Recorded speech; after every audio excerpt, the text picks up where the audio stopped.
This is part 2 of my Polk Audio TSI 100 bookshelf speaker repair, which it's the subwoofers in here just fail so easily, and then you're stuck with a bookshelf speaker that has no highs. It's just so generic. It's like a bologna sandwich on white bread with no mayo or mustard. Ugh, boring. Yeah, but these come out of a Toyota Sequoia 2000 to 2005.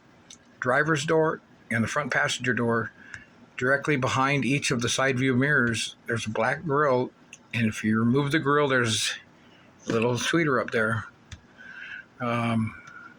They're Japanese JBLs, and they're down to I believe 3 ohm, where these are 4 ohm, and now it's running a 3 ohm tweeter.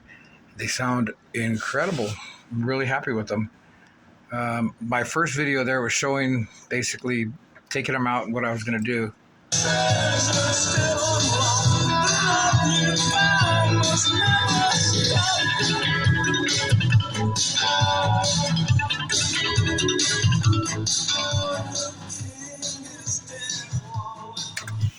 Yeah, they sound pretty damn good for a $2, $3. I got those.